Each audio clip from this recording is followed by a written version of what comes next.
শুভ সকাল সুপ্রিয় দ্বাদশ শ্রেণীর ছাত্রছাত্রীরা, তোমরা কেমন আছো? নিশ্চয়ই ভালো আছো। কাজী জহুরুল হক কলেজের অসামান্য অবদান অনলাইন ক্লাস। আজকের অনলাইন ক্লাসে আমি তোমাদের স্বাগত জানাচ্ছি। আমি বিপ্রদাস বিশ্বাস, প্রভাষক বাংলা। তো প্রিয় শিক্ষার্থীরা, গত ক্লাসে আমি তোমাদের সমাসের একটা গুরুত্বপূর্ণ শ্রেণী বিভাগ তৎপুরুষ সমাস এটা আলোচনা করেছিলাম। আজ আমি তোমাদের বহুব্রীহি সমাস আলোচনা করব। তো আমরা কথা না বাড়িয়ে ক্লাসে যাই। তো বহুব্রীহি সমাসটা দেখো, প্রথমে আমি বহুব্রীহি সমাসটা লিখছি। বহুব্রীহি সমাস যে সমাসে সমস্যমান পদগুলির কোনোটির অর্থ না বুঝিয়ে অন্য কোনো অর্থ বোঝায়। আমরা সমস্যমান পদ চিনি, সমস্ত পদ চিনি। তো বহুব্রীহি সমাস হচ্ছে যে সমাসে সমস্যমান পদগুলির কোনোটির অর্থ না বুঝিয়ে অন্য কোনো অর্থ বোঝায়। অন্য কোনো অর্থ কোথায় বোঝাবে? সমস্ত পদে। যে সমাসে সমস্যমান পদগুলির কোনোটির অর্থ না বুঝিয়ে অন্য কোনো অর্থ বোঝায় তাকে আমরা বহুব্রীহি সমাস বলবো। তো অন্য কোনো অর্থ বোঝাবে, কোথায় বোঝাবে? সমস্ত পদে বোঝাবে। যেমন আমি একটা উদাহরণ দিয়ে দেখাই।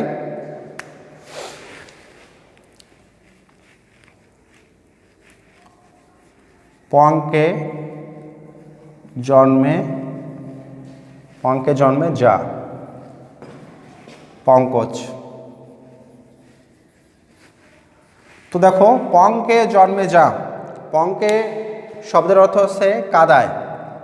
তো কাদায় জন্মে যা, এরকম কিছু না বুঝিয়ে এখানে বুঝাচ্ছে পঙ্কজ। পঙ্কজ শব্দের অর্থ কি? পদ্ম ফুল। তো দেখো আমার সংজ্ঞার সাথে মিল আছে কিনা। বহুব্রীহি সমাসের সংজ্ঞা ছিল যে সমাসে সমস্যমান পদগুলির কোনোটির অর্থ না বুঝিয়ে, যে সমাসে সমস্যমান পদগুলির কোনোটির অর্থ না বুঝিয়ে অন্য কোনো অর্থ বোঝায়। অন্য কোনো অর্থ কোথায় বোঝাবে? সমস্ত পদে বোঝাবে। তো সেটাকে বলা হয় বহুব্রীহি সমাস। দেখো এখানে আমি লিখেছি পঙ্কে জন্মে যা। এখানে পঙ্কে জন্মে যা এগুলো হচ্ছে পঙ্কে জন্মে যা, এগুলো সমস্যমান পদ। তো পঙ্কে জন্মে যা সমস্যমান পদ, এটার কোনোটার অর্থ এখানে কিন্তু বোঝায়নি। পঙ্কে জন্মে যা পঙ্কজ, পঙ্কজ শব্দের অর্থ হচ্ছে পদ্ম ফুল। আর এখানে দেখো সমস্যমান পদ পঙ্কে শব্দের অর্থ হচ্ছে কাদায়, জন্মে হচ্ছে জন্মানো। তো এটার কোনোটার অর্থ কিন্তু এখানে কিন্তু কোনোটার অর্থ প্রকাশ পায় না, এখানে কিন্তু অন্য কোনো অর্থ প্রকাশ পাইছে। তো বহুব্রীহি সমাস হচ্ছে যে সমাসে সমস্যমান পদগুলির কোনোটির অর্থ না বুঝিয়ে অন্য কোনো অর্থ বোঝায়, সেটা হচ্ছে বহুব্রীহি সমাস। তো এখানে পঙ্কজ অন্য কোনো অর্থ বোঝাইছে। তো এরপর বহুব্রীহি সমাস কিন্তু বিভিন্নভাবে হয়, আমি কয়েকটা দেখাবো তোমাদের। তো প্রথমে দেখো, বহুব্রীহি সমাস বিভিন্নভাবে হয়, আমি কয়েকটা প্রকার বা কয়েকটা ভাগ দেখাবো যে কীভাবে বহুব্রীহি সমাস হয়। দেখো, বহুব্রীহি সমাসে ব্যাস বাক্যের শেষে যার, যে, যাতে এগুলো থাকে। যার, যে, যেতে। যেমন দেখো আমি যার, যে এগুলো থাকে। বহুব্রীহি সমাসে ব্যাস বাক্যের শেষে যার, যে থাকে। যেমন দেখো আয়ত লোচন যার, আয়ত লোচনা। তো আমি বলছিলাম যে বহুব্রীহি সমাসে ব্যাস বাক্যের শেষে যার থাকে, যে থাকে। যেমন দেখো আকাশে চড়ে যে।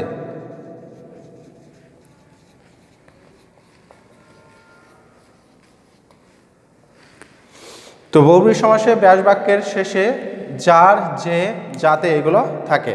তো এই একটা ভাগ। এরপরে আরো ভাগ আমি দেখাচ্ছি। দেখো বহুব্রীহি সমাসে ব্যাস বাক্যে সহ কিংবা সহিত, ব্যাস বাক্যের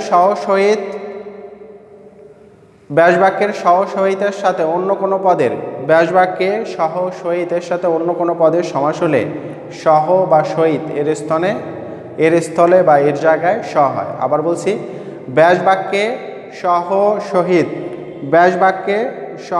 সহিত এরকম যদি থাকে, ব্যাস বাক্যে সহ সহিত এরকম থাকলে সহ বা সহিতের জায়গায় কি হবে? শুধু দন্ত স হবে। যেমন দেখো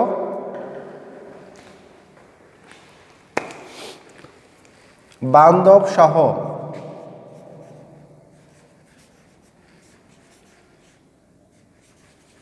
সহবান্ধব।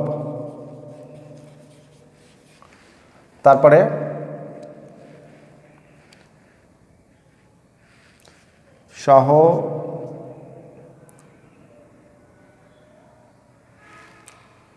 সহোদর যার, সহধর। তো দেখো আমি দ্বিতীয় যে ভাগটা বলছিলাম যে বহুব্রীহি সমাসে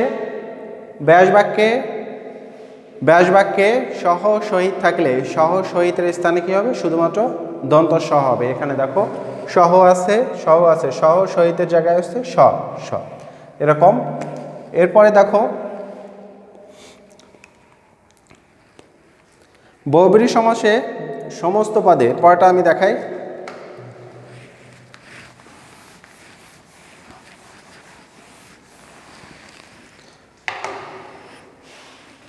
বহুব্রীহি সমাসে বহুব্রীহি সমাসে সমস্ত পদে অক্ষী স্থলে কি হবে? অক্ষী স্থলে অক্ষীর জায়গায় হবে অক্ষ এবং নাভি এর জায়গায় হবে নাভ। যেমন দেখো কমলের ন্যায় অক্ষী যার, কমলের ন্যায় অক্ষী যার, কমলাক্ষ। তারপরে উন নাভিতে যার, উন নাভ। তো বহুব্রীহি সমাসে সমস্ত পদে অক্ষীর জায়গায় হবে অক্ষ আর নাভির জায়গায় হবে নাভ। তো এটা আর একটা প্রকার দেখি যে বহুব্রীহি সমাসে পরপদে সহ মাতৃক। বহুব্রীহি সমাসে পরপদে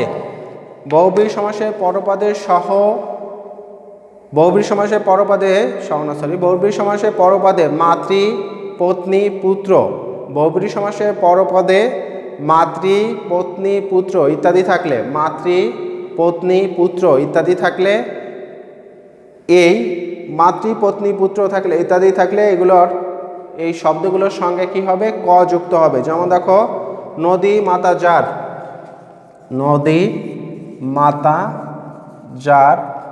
নদী মাতৃক, নদী মাতৃক। তারপরে বিগত হয়েছে পত্নী যার, বিপত্নিক। তো দেখো আবার বহুব্রীহি সমাসে পরপদে মাতা পত্নী পুত্র থাকলে এই মাতা পুত্রী পুত্র এগুলোর সাথে কি হবে? সমস্ত পদে এগুলোর সাথে ক যুক্ত হয়, এগুলোর সাথে কি হয়? ক যুক্ত হয়। যেমন নদী মাতৃক ক যুক্ত হয়েছে, বিপত্নী ক যুক্ত হয়েছে। আবার বলছি যে বহুব্রীহি সমাসে পরপদে মাতৃ পত্নী পুত্র স্ত্রী এগুলো থাকলে এর সাথে কি হয়? এর সাথে সমস্ত পদে এর সাথে ক যুক্ত হয়। তো এটা হচ্ছে বহুব্রীহি সমাসের কিভাবে হয় সেগুলো আমি দেখালাম। এবার আমি বহুব্রীহি সমাসের প্রকারভেদ দেখাবো। তো বহুব্রীহি সমাস হচ্ছে 8 প্রকার। বহুব্রীহি সমাস কয় প্রকার? বহুব্রীহি সমাস হচ্ছে 8 প্রকার। তো এই 8 প্রকার বহুব্রীহি সমাসের মধ্যে আমি তোমাদের কয়েকটা প্রকার আমি আলোচনা করব। তো 8 প্রকারই আমাদের পড়া লাগবে না, আমি 6 থেকে 7টা প্রকার আলোচনা করব। দেখো প্রথমে আছে বহুব্রীহি সমাস যে 8 প্রকারের প্রথমটা আছে সমানাধিকরণ।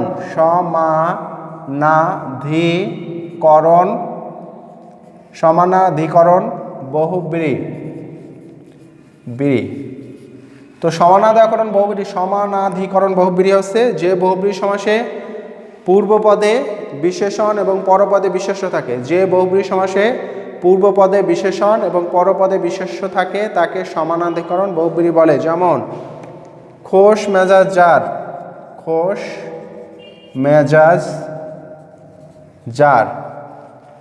মেজাজে। তারপরে দেখো আরেকটা লিখি, খোশ মেজাজে আরেকটা লিখি, হত হয়েছে শ্রী যার, হতশ্রী।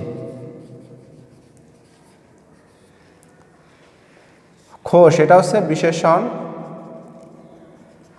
মেজাজ বিশেষ্য। হত হচ্ছে বিশেষণ, আর হচ্ছে শ্রী বিশেষ্য। তো দেখো আবার সমানাধিকরণ। সমানাধিকরণ বহুব্রীহি সমাস হচ্ছে যে বহুব্রীহি সমাসে পূর্বপদে বিশেষণ পরপদে বিশেষ্য থাকে। যে বহুব্রীহি সমাসে পূর্বপদে বিশেষণ পরপদে বিশেষ্য থাকে তাকে সমানাধিকরণ বহুব্রীহি বলে। যেমন দেখো আমি এখানে দেখছি খোশ মেজাজ যার, খোশ হচ্ছে বিশেষণ, মেজাজটা বিশেষ্য। আবার হত হচ্ছে শ্রীজার, হত হচ্ছে বিশেষণ, শ্রীটা হচ্ছে বিশেষণ, শ্রীটা হচ্ছে বিশেষ্য। হত হচ্ছে বিশেষণ আর শ্রীটা হচ্ছে বিশেষ্য। যে বহুব্রীহি সমাসে পূর্বপদে বিশেষণ পরপদে বিশেষ্য থাকে তাকে সমানাধিকরণ বহুব্রীহি সমাস বলে। তো এরপরে দেখো সমানাধিকরণ বিশেষ্য সমাসের পরে আমরা 2 নম্বর যেটা দেখব সেটা হচ্ছে ব্যতিহার বহুব্রীহি সমাস। 2 নম্বর যেটা দেখব সেটা হচ্ছে ব্যতিহার বহুব্রীহি সমাস। ব্যতিহার বহুব্রীহি সমাস। তো ব্যতিহার বহুব্রীহি সমাস হচ্ছে যে সমাসে পূর্বপদ এবং পরপদ, যে সমাসে পূর্বপদ এবং পরপদ কোনোটি বিশেষণ নয়, যে সমাসে পূর্বপদ এবং পরপদ কোনোটি বিশেষণ নয় তাকে ব্যতিহার বহুব্রীহি সমাস বলে। আবার বলছি, যে বহুব্রীহি সমাসে পূর্বপদ এবং পরপদ কোনোটি বিশেষণ নয় তাকে ব্যতিহার বহুব্রীহি সমাস বলে। যেমন দেখো 80-তে 20 যার, 80-তে 20 যার, 80-20 20। তো দেখো এখানে 80-20 কোনোটাই বিশেষণ নয়, কোনোটাই বিশেষণ নয়। তো আবার বলছি ব্যতিহার বহুব্রীহি সমাস, যে বহুব্রীহি সমাসে পূর্বপদ পরপদ কোনোটি বিশেষণ নয়, যে বহুব্রীহি সমাসে পূর্বপদ এবং পরপদ কোনোটি বিশেষণ নয় তাকে ব্যতিহার বহুব্রীহি সমাস বলে। যেমন দেখো এখানে আমি লিখছি 80-তে 20 যার, এখানে 80-তে এবং 20 কোনোটাই বিশেষণ নয়, এটা হচ্ছে ব্যতিহার বহুব্রীহি সমাস।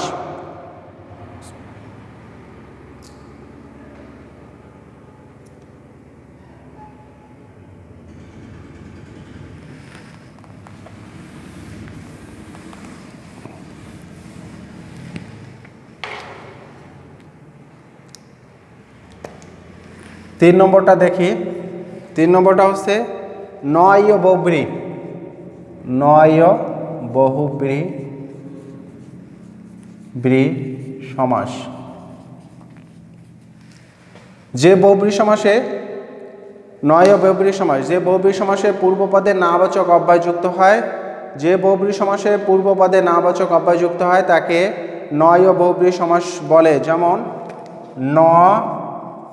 নাই জ্ঞান যার, অজ্ঞান। আবার যে বহুব্রীহি সমাসের পূর্বপদে, যে বহুব্রীহি সমাসের পূর্বপদে, যে বহুব্রীহি সমাসের পূর্বপদে নাবাচক অব্যয় যুক্ত থাকে, যে বহুব্রীহি সমাসের পূর্বপদে নাবাচক অব্যয় যুক্ত থাকে তাকে নয় বহুব্রীহি সমাস বলে। যেমন দেখো এখানে নয়ের একটা নাবাচক অব্যয় হচ্ছে নাই, এই নও নাবাচক অব্যয়, নাই হচ্ছে নাবাচক অব্যয়। তাহলে যে বহুব্রীহি সমাসের পূর্বপদে নাবাচক অব্যয় যুক্ত থাকে তাকে নয় বহুব্রীহি সমাস বলে, যেমন অজ্ঞান। এরপর দেখো আমরা আরেকটা দেখব অলোক বহুব্রীহি সমাস। পরেরটা দেখি, পরেরটা হচ্ছে অলোক বহুব্রীহি সমাস। অলোক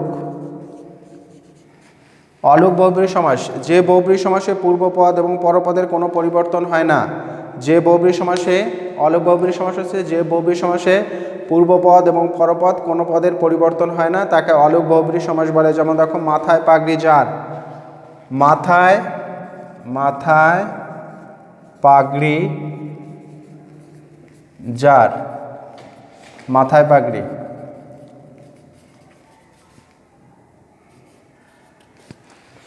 তারপরে আরেকটা আছে গলায় গামছা যার, গলায় গামছা যার, গলায় গামছা।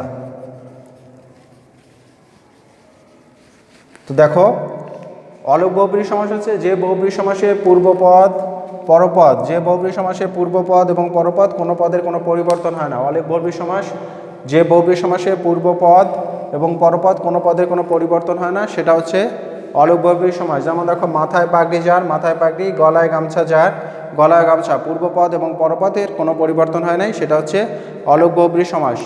এরপরেটা দেখো, আমি আরেকটা দেখাই, সেটা পরেরটা হচ্ছে সংখ্যাবাচক বহুব্রীহি সমাস। সংখ্যাবাচক বহুব্রীহি সমাস 5 নম্বরটা,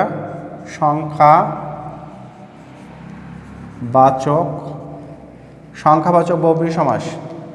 সংখ্যাবাচক বহুব্রীহি সমাস হচ্ছে যে বহুব্রীহি সমাসে পূর্বপদে সংখ্যাবাচক শব্দ, পরপদে বিশেষ্য থাকে, বা যে বহুব্রীহি সমাসে পূর্বপদে সংখ্যাবাচক শব্দ, পরপদে যার যাতে থাকে। যেমন দেখো চৌচাল যে ঘরের,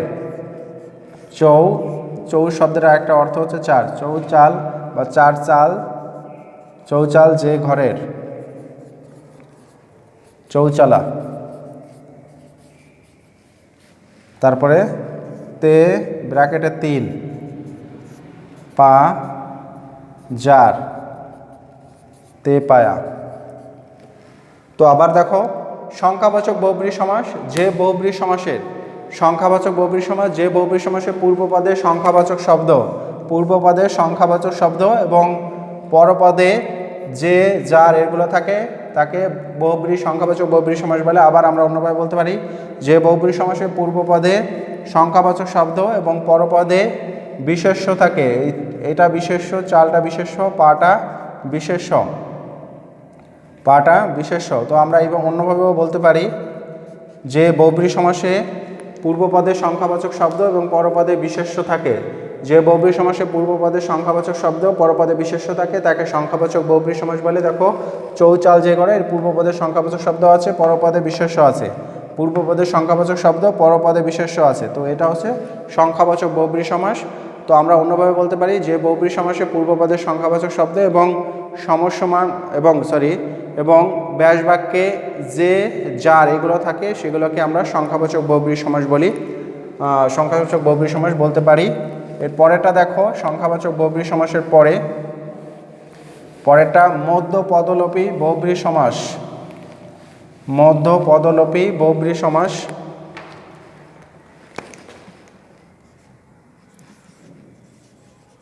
মধ্যপদলোপী বহুব্রীহি সমাস।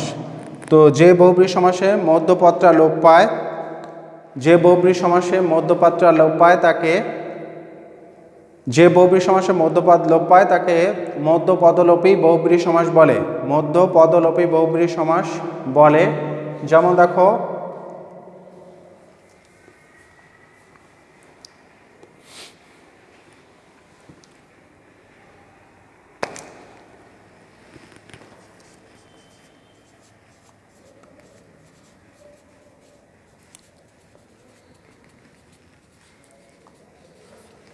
হত হয়েছে শ্রীজার, এই হয়েছেটা বাদ গেল। যে বহুব্রীহি সমাসে মধ্যপদটা লোপ পায় তাকে মধ্যপদলোপী বহুব্রীহি সমাস বলে, যে বহুব্রীহি সমাসে মধ্যপদটা লোপ পায় তাকে মধ্যপদলোপী বহুব্রীহি সমাস বলে। তো এরপরে আর একটা প্রকার আমি দেখাবো, সেটা হচ্ছে মধ্যপদলোপী বহুব্রীহি সমাসের পরে আর একটা আছে, সেটা হচ্ছে ব্যতিহার বহুব্রীহি সমাস। ব্যতিহার বহুব্রীহি সমাস। তো ব্যতিহার বহুব্রীহি সমাস হচ্ছে ক্রিয়ার পারস্পরিকতা বোঝাতে ব্যতিহার বহুব্রীহি সমাস হয়। ক্রিয়ার পারস্পরিকতা বোঝাতে ব্যতিহার বহুব্রীহি সমাস হয়। যেমন দেখো হাতে হাতে যে যুদ্ধ, হাতাহাতি। কানে কানে যে কথা, কানাকানি। তো আবার যে বহুব্রীহি সমাসে ক্রিয়ার পারস্পরিকতা বোঝায়, তাকে ব্যতিহার বহুব্রীহি সমাস বলে। যেমন দেখো হাতে হাতে যে যুদ্ধ, হাতাহাতি। কানে কানে যে কথা, কানাকানি। তারপরে লাঠিতে যে যুদ্ধ, লাঠালাঠি। তো ব্যতিহার বহুব্রীহি সমাসে আর একটাই আছে, যেটা সমস্ত পদের প্রথমে থাকে আ আর পরে থাকে রস্বই। আবার দেখো ব্যতিহার বহুব্রীহি সমাস, যে বহুব্রীহি সমাসে ক্রিয়ার পারস্পরিকতা বোঝায় সেটা হচ্ছে ব্যতিহার বহুব্রীহি সমাস। আর ব্যতিহার বহুব্রীহি সমাসে সমস্ত পদে প্রথম শব্দটার সাথে আ এবং পরের শব্দটার সাথে রস্যই, প্রথম শব্দটার সাথে আ, পরের শব্দটার সাথে রস্যই, এটা থাকে। তো এই কয়েক প্রকার বহুব্রীহি সমাস ছাড়াও আর একটা বহুব্রীহি সমাস আছে, যেটা হচ্ছে নিপাতনে সিদ্ধ বহুব্রীহি। নিপাতনে সিদ্ধ বহুব্রীহি, নিপাতনে সিদ্ধ বহুব্রীহি সমাস। তো যে বহুব্রীহি সমাস, নিপাতনে বহুব্রীহি সমাসটার একটা উদাহরণ আগে আমি দিই। দুই দিকে অপ জার দ্বীপ। তো আবার দেখো, নিপাতনে সিদ্ধ বহুব্রীহি সমাস, যে বহুব্রীহি সমাস কোনো নিয়ম মেনে সাধিত হয় না, যে বহুব্রীহি সমাস কোনো নিয়ম মেনে, নিপাতনে সিদ্ধ বহুব্রীহি সমাস, যে বহুব্রীহি সমাস কোনো নিয়ম মেনে সাধিত হয় না তাকে নিপাতনে সিদ্ধ বহুব্রীহি সমাস বলে। যেমন দেখো, দুই দিকে অবজার দ্বীপ, যে বহুব্রীহি সমাস কোনো নিয়ম মেনে সাধিত হয় না সেটা হচ্ছে নিপাতনে সিদ্ধ বহুব্রীহি সমাস। যেমন দেখো, দুই দিকে অবজার দ্বীপ, এটা কোনো নিয়ম মেনে সাধিত হয়নি, এই জন্য এটাকে আমরা বলবো নিপাতনে সিদ্ধ বহুব্রীহি সমাস। তো প্রিয় শিক্ষার্থীরা, বহুব্রীহি সমাস এ পর্যন্তই। বহুব্রীহি সমাসে আর কোনো প্রকার আমাদের পড়া লাগবে না। এইগুলোই যদি তোমরা মনে রাখতে পারো বা এইগুলোই যদি তোমরা আত্মস্থ করতে পারো তাহলে বহুব্রীহি সমাস তোমরা সহজেই নির্ণয় করতে পারবে। তো আগামী ক্লাসে আমি তোমাদের সর্বশেষ সমাসের যে প্রকারভেদ আছে অর্থাৎ অব্যয়ভাব সমাস, এটা আলোচনা করব।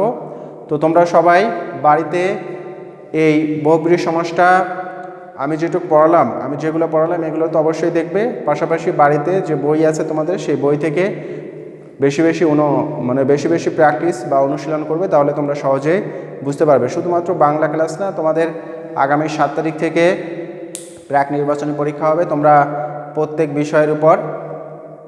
বিষয়ের উপর পড়াশোনা করবা। প্রত্যেক বিষয়ের ছাড়া যে বিষয়গুলো তোমাদের পড়িয়েছে সেই বিষয়গুলো তোমরা অবশ্যই বাড়িতে পড়বে, আর তোমাদের পরীক্ষা অবশ্যই ভালো হবে। তো তোমাদের মঙ্গল কামনায় আজকের ক্লাস এ পর্যন্তই। ধন্যবাদ সকলকে।